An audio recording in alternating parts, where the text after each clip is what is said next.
Hello बच्चों, मैं शिखा learn smart with Ashok बकारिया की क्लासेस में आपका फिर से वेलकम है। बच्चों, आज हमने फिजिक्स का आगे पढ़ना है +1 क्लास का, जिसमें हम यूनिट एंड मेजरमेंट का डिस्कस कर रहे थे। हमने इससे पहले 3 सेशन इसके डाल रखे, जिसमें मैंने आपको ये बताया है कि यूनिट्स क्या होते हैं और आपकी फिजिकल क्वांटिटीज़ कैसी होती है, हम डायमेंशनल फार्मूला कैसे बनाते हैं। और उन्हीं डायमेंशनल फार्मूलों में हमने एक चीज़ पढ़ी थी, प्रिंसिपल ऑफ होमोजेनिटी, जिसके अंदर हमने ये किया था कि हम रिलेशन की करेक्टनेस, मतलब उसको कैसे करेक्ट चेक करेंगे। ठीक है, check the correctness of the relations. तो आज हम उसी का सेकंड पार्ट लेके आए हैं, जिसमें हम ये सीखेंगे कि हम यूनिट्स को कैसे कन्वर्ट करते हैं। ये आपका बहुत इंपॉर्टेंट है, यहाँ से क्वेश्चंस बनते हैं। आपको याद रखना है कि यूनिट हमने SI to CGS, CGS to SI किस तरीके से कन्वर्ट करके उसको सॉल्व करते हैं। ठीक है, अगर आपको वीडियोस अच्छी लग रही हैं प्लीज़ उससे लाइक भी कीजिए और बच्चों को भी शेयर कीजिए। चलिए अपना जो चैप्टर है उसको कंटिन्यू करते हैं। आज हम करेंगे कंजर्वेशन ऑफ यूनिट। अगर मैं छोटा सा आपको बताऊं तो कंजर्वेशन का मीनिंग क्या है, जैसे कि आपने मीटर में सेंटीमीटर कैसे चेंज करना है, आपने किलोमीटर में किलोग्राम में ग्राम को कैसे चेंज करना है, तो ये आपकी कंजर्वेशन है कि आपने एक यूनिट को दूसरे यूनिट में कन्वर्ट करा है। ठीक है, लेकिन इसके अंदर हम किस तरीके से डिस्कस करते हैं वो देखिए।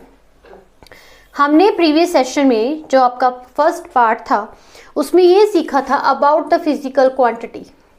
मैंने उसको x से डिनोट किया था। Physical quantity is equal to any number, ठीक है, जो भी आपका अमाउंट रहता है, and mu as a unit. ये आपको अच्छे से पता है। ठीक है, ये कोई एक फिजिकल क्वांटिटी, एक सिंगल इसका यूनिट है। जब इस सिंगल यूनिट को दूसरे यूनिट में कन्वर्ट करना है, मान लीजिए ये क्या है आपके पास में 9 kg है। ठीक है, ये आपके पास में N1 आ गया और ये μ2 आ गया। इसी को मैं लिख रही हूँ इन ग्राम के अंदर। तो 9 kg, तो ग्राम में कितना आएगा, 1 kg में कितने ग्राम्स होते हैं ये भी आपको पता ही होगा, 1000 होते हैं। तो आपके पास में कितने हो जाएंगे, 9000 ग्राम। अब ये जो चीज़ है तो ये इक्वल, बट इसका अमाउंट अलग है और इसका यूनिट अलग है। बात समझ में आई, इसका अमाउंट अलग है और यूनिट अलग है। तो हमने क्या किया कि इस केजी को हमने ग्राम में कन्वर्ट कर दिया, या ये कह सकते हैं कि ग्राम को हमने केजी में कन्वर्ट कर दिया। तो ओवरऑल हमने क्या कंक्लूड किया, हमने ये कंक्लूड किया कि हम इसको ऐसे लिख सकते हैं N1 μ1 is equal to N2 and μ2।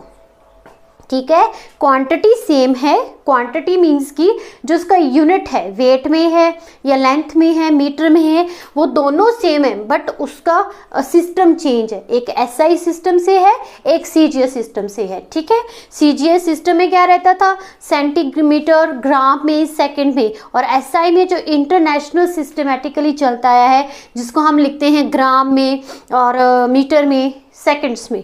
Clear.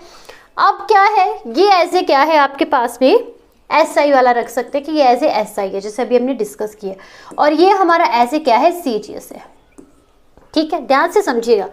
जब मुझे SI को CGS में बदलना है, SI को CGS में बदलना है, तब हम क्या करेंगे, इसको N1 या किसी को भी चेंज करना है, तो अगर एक को दूसरे में कन्वर्ट करना है तो हम इसको सिंपली लिख सकते हैं कि N1 आपका इधर आ जाएगा N2 μ2 बाय μ1। ठीक है, तो ये क्या हो गया, आपका SI हो गया, और ये आपका सारा का सारा CGS। मतलब अगर आपको कन्वर्जन करनी है, किसी में भी निकालनी है, वो डिपेंड करेगा कि आपका क्वेश्चन कैसे। मैं आपको दोनों तरीकों से समझाऊंगी कि करना कैसे है। ठीक है, विद एग्जाम्पल। फिलहाल आपने रूल ये समझ लेना है, इस चीज़ के रूल को आपने अंडरस्टैंड कर लेना है कि N1 μ1 is equal to N2 μ2, 1 is SI, second is CGS। Is that clear.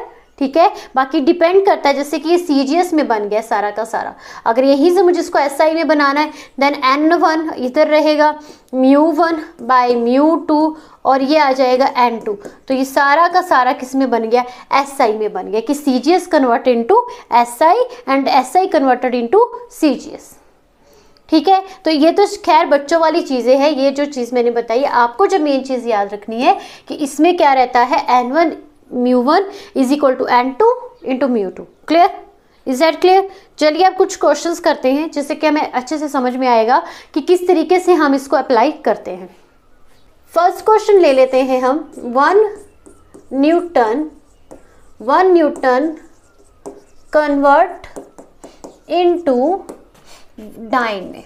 देखिए हर चीज़ का यूनिट रहता है। अभी ये तो सिंपल वाले तो आपको अच्छे से पता होगा कि 1 kg में 1000 ग्राम होते हैं, 1 मीटर में 100 होते हैं। लेकिन अब आपको फिजिकल क्वांटिटी वो पढ़नी है जो आपकी फिजिक्स में आ रही है, जैसे कि फोर्स हो गया, आपका प्रेशर हो गया, आपका एनर्जी हो गया, इस तरह के जो भी हैं ठीक है कि। और ये 2-4 ही रहते हैं मेन, जैसे कि एक का newton to dyne, joule to erg, clear, erg to joule, dyne to newton, इस तरीके से ये चलते हैं। 1 न्यूटन कन्वर्टेड इनटू डाइन। तो सबसे पहले आपको ये पता होना चाहिए कि ये किसका यूनिट है और ये किसका यूनिट है। न्यूटन जो है बच्चों एक SI यूनिट है। SI यूनिट है किसका है? फोर्स का है, फोर्स का है, ठीक है। और डाइन जो है वो फोर्स का ही कौन सा यूनिट रहता है? CGS यूनिट रहता है, ठीक है, जो कि सेंटीमीटर, ग्राम और सेकंड की फॉर्म में रिप्रेजेंट होता है। Is it clear? नेक्स्ट देखिए, अब मुझे पता चल चुका है कि फोर्स का जो यूनिट है that is Newton, 1 Newton, Newton is SI unit. अब आपको फर्स्टली क्या लिखना है इसमें?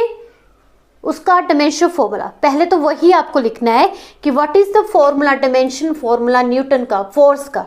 Newton is the unit, but force का क्या रहता है?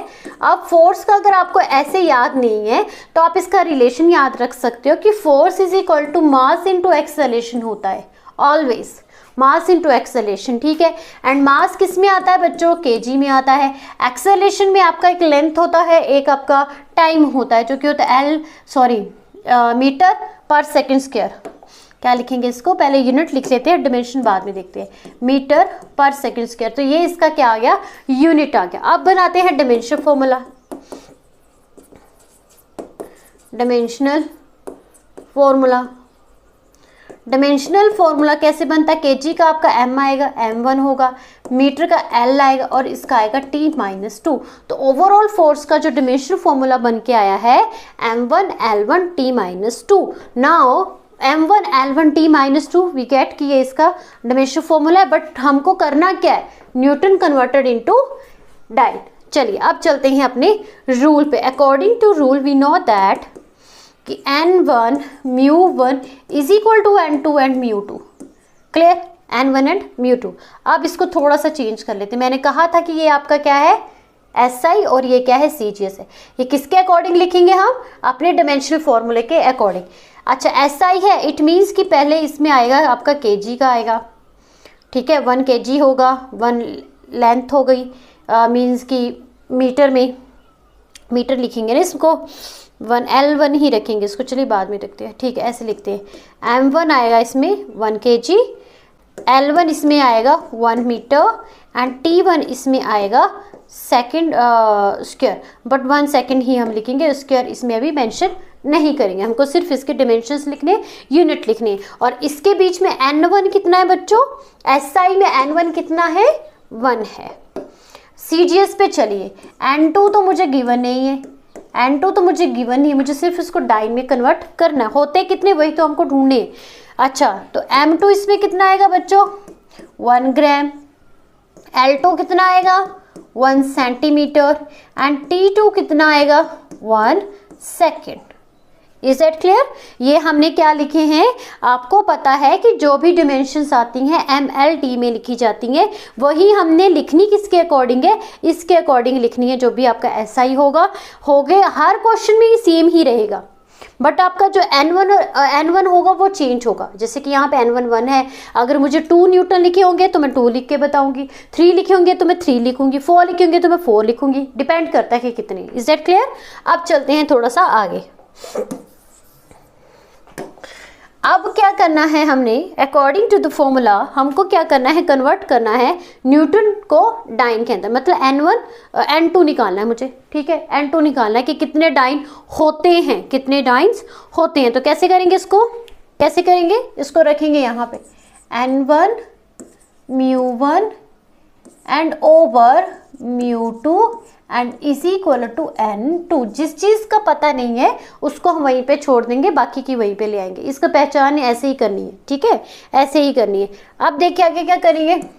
N1 1 था, μ1 कितना लिखा था आपने, μ1 आप इसको ऐसे भी लिख सकते हो, μ1 में कैसी डिमेंशंस आती है पहले वो लिख लेते हैं ना, ऐसे आपको पता नहीं चलेगा। चलिए थोड़ा सा मैं बता देती हूँ लिखना कैसे। देखिए N1 μ1 एज ए है M1, ठीक है, L1 एंड T1, ठीक है, T1 ये रूल है, इसका भी लिखा मैंने। एंड N2 होता है क्या यहाँ पे, M1 M2 sorry M2 L2 and T2 units है ये, ठीक है। यूनिट्स आपकी 3 डायमेंशंस में होते हैं। अगर नहीं है M तो M के सिर के ऊपर 0 लिख देते थे, हमने शुरू में देखा था। अगर L है 1 है जो भी है वो लिख देते थे जैसे जैसे उसकी पावर होती थी। अब हमने इसको इसके अकॉर्डिंग लाना है। हमें क्या फाइंड आउट करना है, N2। अब अपने वैल्यूज पुट करनी है जो यहाँ पे फाइंड आउट करी है, ठीक है। देखिए N1 1 है, M1 के ऊपर पावर कितनी है, 1 है। L1 के ऊपर पावर कितनी है, 1 है। T1 के ऊपर पावर कितनी है, -2 है। इस क्लोज। अब यहाँ पे रखेंगे N2, सेम चीज़ यहाँ पे भी लिखेंगे। M2 के ऊपर पावर 1 है, L2 के पावर ऊपर 1 है एंड T2 के ऊपर पावर -2 है। हमको इसको कन्वर्ट करें, इसको इस तरफ ले आएंगे। देन 1 M1 M2 होल दोनों का पावर है 1। यहाँ पे आएगा L1 L2 दोनों का पावर है 2 एंड यहाँ सॉरी 1। यहाँ पे है T1 एंड T2 दोनों का पावर है -2 and is equal to N2। M1 किसके इक्वल है, वैल्यूज पुट कर लीजिए। M1 है 1 kg के इक्वल और M2 है 1 ग्राम के इक्वल, इनकी पावर आई 1। L1 किसके इक्वल था, 1 मीटर के इक्वल था। L2 किसके था, 1 सेंटीमीटर के था। पावर कितनी थी, 1 थी।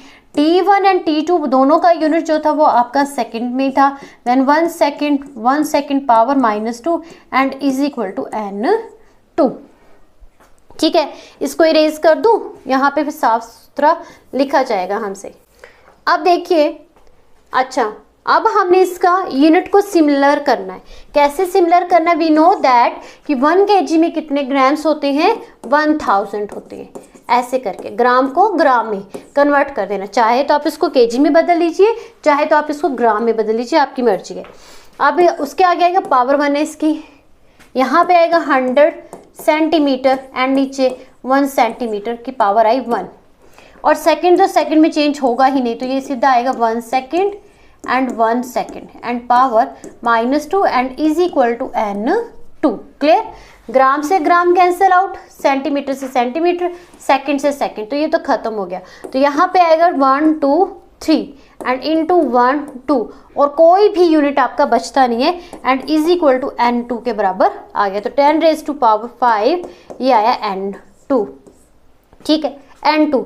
अब चलिए अपने रूल पे। वो क्या कहता था, N1 μ1 N2 μ2। N1 था 1 न्यूटन था, ठीक है। अब N2 मेरे पास में कितना निकला, 10⁵ और μ2 क्या था, डाइन था, क्योंकि वो क्या था आपका CGS था, ठीक है। तो 1 न्यूटन के अंदर 10⁵ डाइन प्रेजेंट होते हैं, ये हमें पता चल गया। Is that clear. इसी से जैसे उल्टा भी आ सकता है। अगर आपको डायन का कंप्लीट है दिया गया, बस आपको करना क्या है, इसमें चेंजिंग आएगी, M2 ऊपर चला जाएगा, M1 नीचे आ जाएगा और जो आंसर आएगा वो आपका माइनस में आएगा, ठीक है। करके मैं बताती हूँ आपको, ऐसे समझ में नहीं आएगा। लेट्स सपोज मुझे पूछा जाए कि 1 डाइन को कन्वर्ट करिए इन न्यूटन के अंदर, अब हमें पता चल गया कि फोर्स का यूनिट रहता है और mLT-2 उसका डायमेंशन फॉर्मूला होता है, ये भी पता चल गया। अब अच्छा N1 μ1 N2 μ2, ठीक है। इन विच N1 मुझे नहीं दिया गया है क्योंकि वो ढूंढना है, इन SI में है। M1 यहाँ पे आपको पता है 1 kg के इक्वल है, L1 यहाँ पे आपको पता है कि 1 मीटर के इक्वल है एंड T1 यहाँ पे 1 सेकंड के इक्वल है। Is it clear. N2 now N2 given है जो किसके इक्वल है, 1 के इक्वल है। M2 किसके इक्वल है बच्चों, ग्राम के है। L2 आपका 1 सेंटीमीटर है एंड T2 आपके पास में 1 सेकंड है। ठीक है, चल गया पता क्या फाइंड आउट करना है, n1 करना है। नाउ फॉर्मूला क्या था, n1 μ1 is equal to n2 and μ2। n1 को रख लीजिए, μ1 आपके पास में क्या आएगा, m1 l1, सॉरी थोड़ा सा मिस्टेक हो गया, अच्छे से लिखते हैं इसको, m1 l1 and t1 and is equal to n2 वो होगा आपके पास में m2 l2 and t2 bracket close. मुझे क्या फाइंड आउट करना है, n1 फाइंड आउट करना, तो n1 को यहाँ पे रखूंगी, बाकी सारा उस तरफ चला जाएगा। ठीक है, तो यहाँ पे आएगा n1 is equal to n2 और यहाँ पे क्या आ जाएगा m2 एंड m1, दोनों के पावर कितनी है बच्चों, 1। अभी बताया था ना मैंने, m1 l1 t माइनस 2 जो कि फोर्स का यूनिट होगा, जिस चीज़ का भी डायमेंशनल फॉर्मूला होगा वो ही उसकी पावर यहाँ पे लिखी जाएगी। उसके बाद है यहाँ पे l2 l1 का पावर आया 1। इसके नेक्स्ट में आएगा t2 ओवर t1 का पावर आएगा -2 bracket close. Okay, values put कर देते हैं। n1 का तो मुझे पता नहीं है, वही तो फाइंड आउट करना है, बट n1 मुझे गिवन है, कितना है, 1 है। ठीक है, m2 कितना आएगा बच्चों, m2 किस में है, ग्राम में है, तो 1 ग्राम, और m1 1 kg के ग्राम के बराबर है, पावर 1।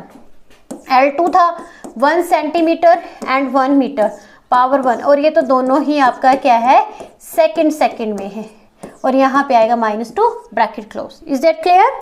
ठीक है, आप देखिए आप क्या करेंगे नेक्स्ट में, n2 यहाँ पे रहने देंगे और 1, फिर से क्या करेंगे, यूनिट इक्वल करेंगे ताकि वो कैंसिल आउट हो जाए। तो 1 ग्राम को 1 रहने दीजिए, यहाँ पे 10 का पावर डायरेक्ट आप 3 भी लिख सकते हो। ठीक है, अगर आपको समझ में आ गया तो आप डायरेक्ट उसको 3 भी लिख सकते हो।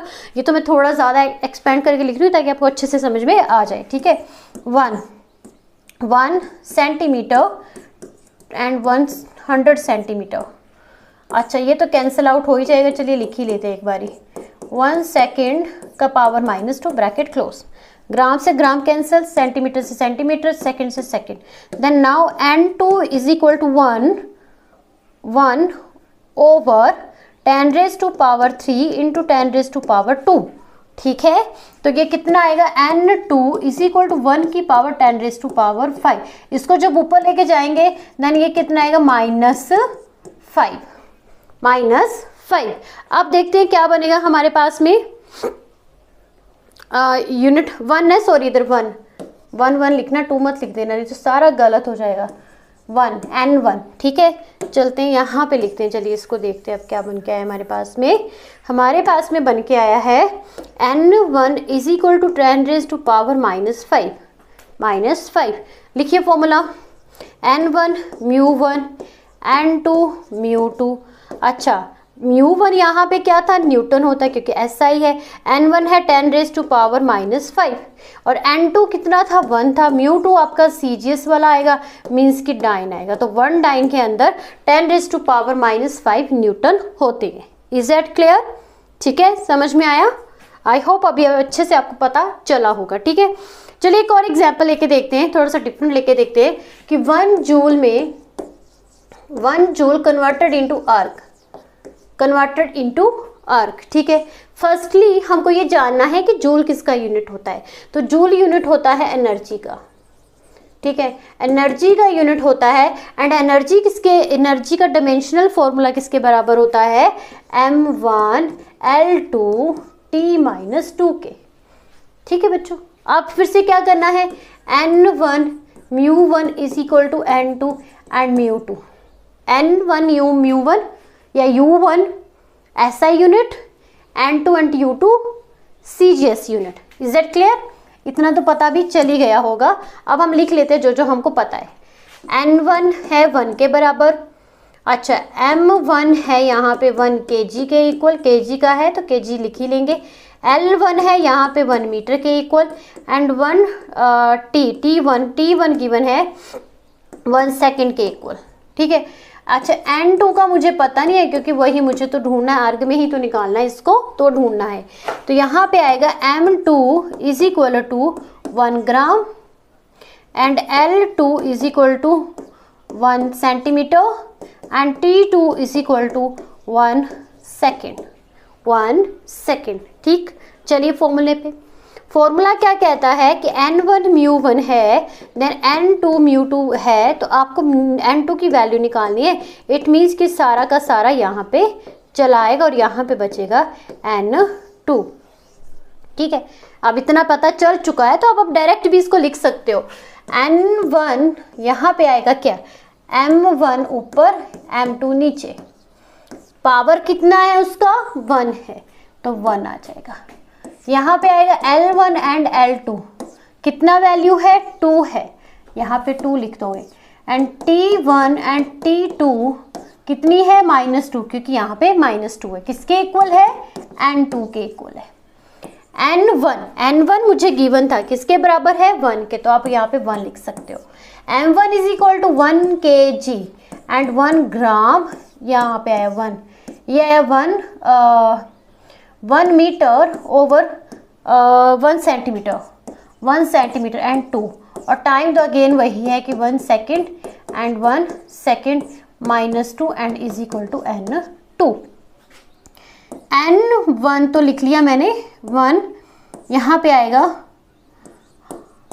ग्राम पावर 1, यहाँ पे आएगा आपका 100 सेंटीमीटर, बट यहाँ पे पावर 2 है। ठीक है, तो चलिए पावर का तो बाद में देखते हैं। 1 सेंटीमीटर का पावर 2 है, ये cancel out into 1 is equal to N2, तो ये कट जाएगा आपके पास में, ये बनेगा 10⁻³ एंड 10⁻⁴, तो ये हो गया 10⁻�7। क्या है 10⁻�7 इज इक्वल टू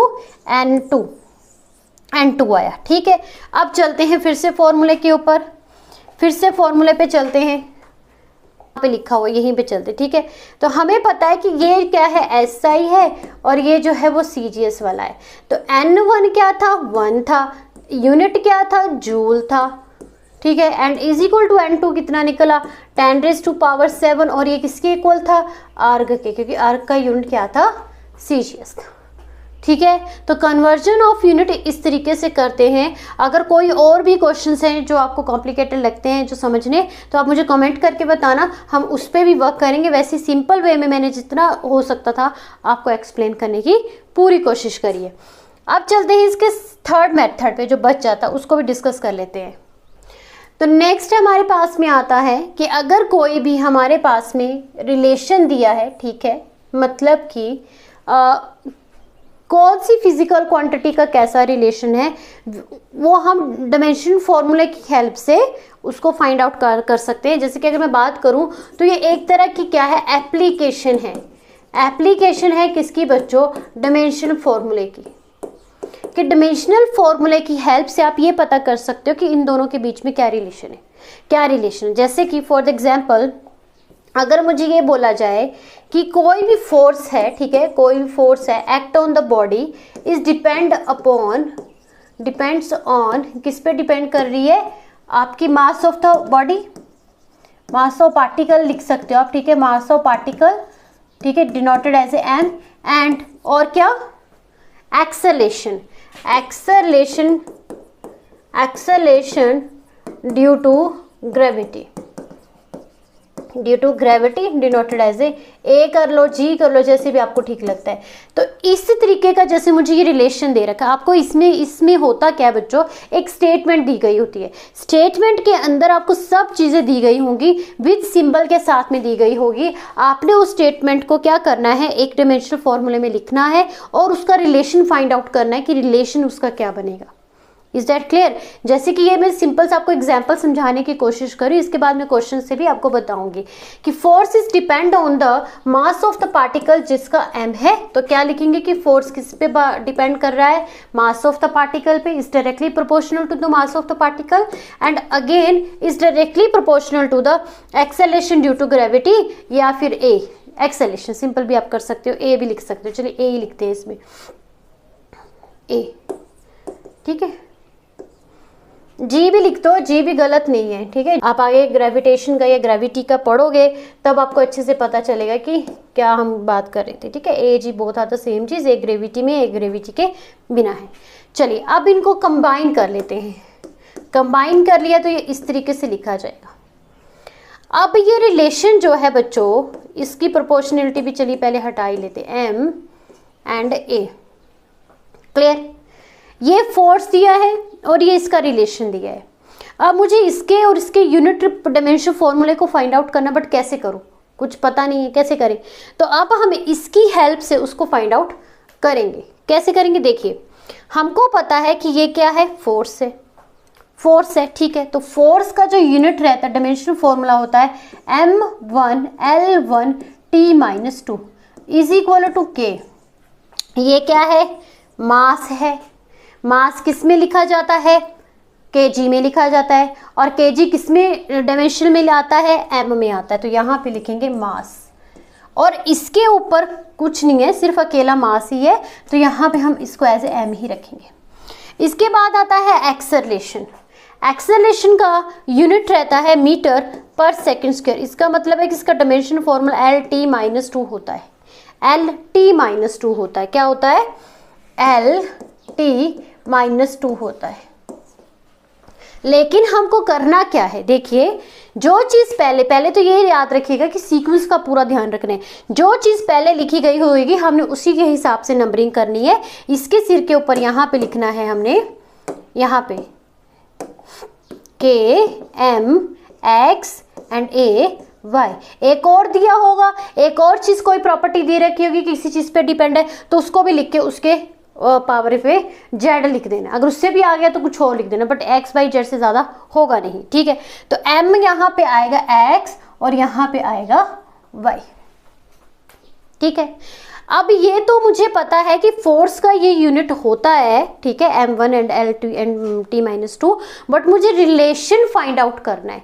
मुझे डायमेंशनल फॉर्मूला नहीं निकालना है। मुझे जैसे ये फॉर्म दे रखी है कि F is directly proportional to ma, तो मुझे इसका रिलेशन ढूंढना है। इसका असल में आपस में क्या रूल बनता है वो फाइंड आउट करना है, k को हटा के, ठीक है।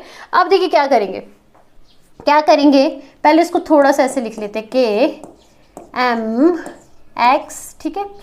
यहाँ पे आएगा Ly, मल्टीप्लिकेशन हो जाएगी, एंड T-2y। आपने क्या करने हैं? डिमेंशनल इक्वेट करने हैं। क्यों करने? To find out x and y। To find out x and y आपने डिमेंशनल्स को इक्वेट करना है। कर लीजिए, इसको और इसको इक्वेट करेंगे, m1 एंड mx को। तो x किसके बराबर निकल के आया? 1 के बराबर निकल के आया, ठीक है। दूसरा है आपके पास में Ly into L1 is equal to L1। तो LL cancel out, then y is equal to 1। ये भी आगे, इधर 1 आएगा, ये पता चल गया मुझे। अब आगे है T-2 and is equal to T-2y। Cancel out करके हमारे पास में आता है y is equal to 1। y is equal to 1।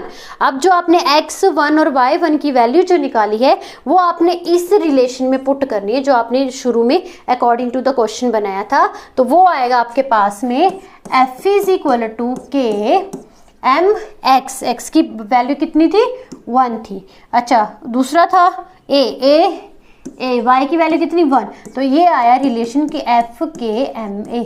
तो ये आपके पास में रिलेशन आ गया फोर्स का कि वो किसके इक्वल रहती है? मास इंटू एक्सेलरेशन के इक्वल होती है। Is that clear? अभी ये तो थोड़ा सिंपल सा था, तो इतना वो नहीं लगे। एक और क्वेश्चन उसको करके देखते हैं क्या कैसे कैसे हमारा आएगा, ठीक है। देखते हैं नेक्स्ट क्वेश्चन। तो चलिए, नेक्स्ट क्वेश्चन है आपकी इस बोर्ड पे। देखिए, मैंने पूरा लिख के बताया है। अब आपको समझना है कि करना कैसे। सेम वही चीज़ है कि आपने स्टेटमेंट को रीड करना है, उसके अकॉर्डिंग आपने रिलेशन को ढूंढना है। किसकी हेल्प से? Using of the dimensions. Clear? देखिए, consider a simple pendulum. Simple pendulum, पहले तो सिंपल जो पेंडुलम है जो हमें पता चलता है। देखिए, जब भी न्यूमेरिकल्स करने होते हैं ना, पहली बात ये रखनी है कि जिस चीज़ का आपको पता चलता उसको साथ साथ में रखते चलिए, साथ साथ में लिखते चलिए। सिंपल पेंडुलम को हम T से डिनोट करेंगे, ठीक है। Above attached to a string that is oscillated under the action of force of gravity, ठीक है। Suppose that the period of oscillation of the simple pendulum is depend on, यहाँ से क्वेश्चन शुरू हो गया है, it's depend on its length, ठीक है। क्या है आपके पास में? लेंथ दे रखी है जो कि L से डिनोट है, L लेंथ है। मास दे रखा है आपको, mass is equal to m and depend on mass and acceleration due to gravity g भी गिवन है। क्या क्या गिवन है आपने देख लिया कि acceleration due to gravity given है,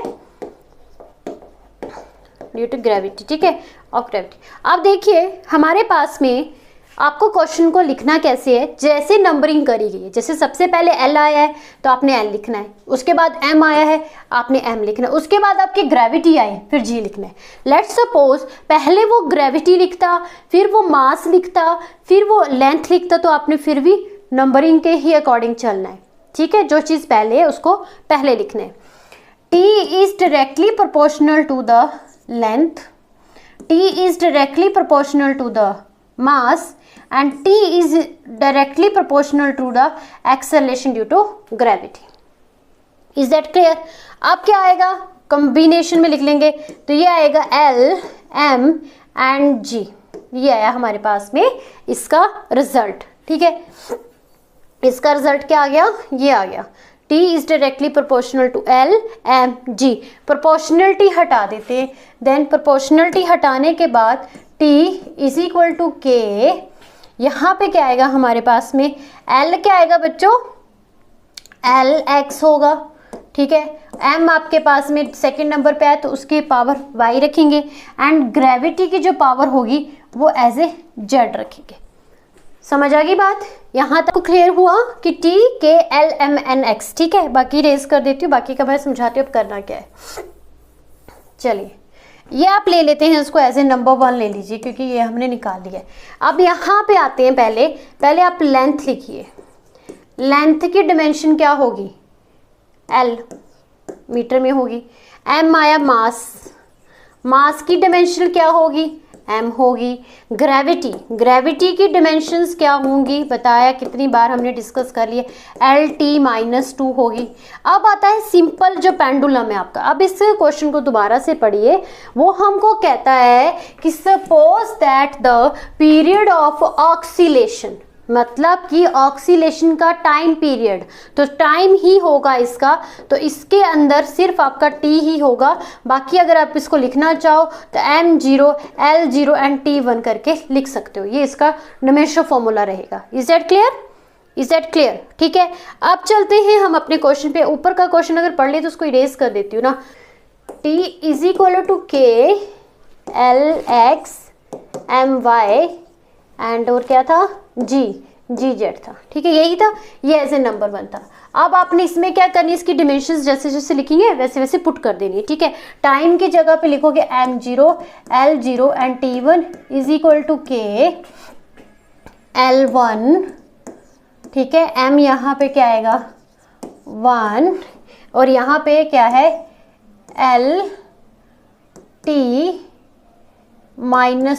T-2, बट इसमें हमने क्या लगानी है साथ में, एक सेकंड गलत लिख दिया, थोड़ा सा मैंने गलत क्या लिखा है वो ज़्यादा बताती हूँ जरा मैं भी, एक सेकंड। L, ठीक है, M के बाद है LT-2। अच्छा, L के ऊपर पावर कितनी थी, X थी, M के ऊपर कितनी थी, Y थी, और लास्ट वाले के ऊपर कितनी थी, Z थी। ये चीज़ बतानी थी मैंने। अब आ गया K LX हो गया, MY हो गया, यहाँ पे L कितना होगा 2 एंड 2 नहीं सॉरी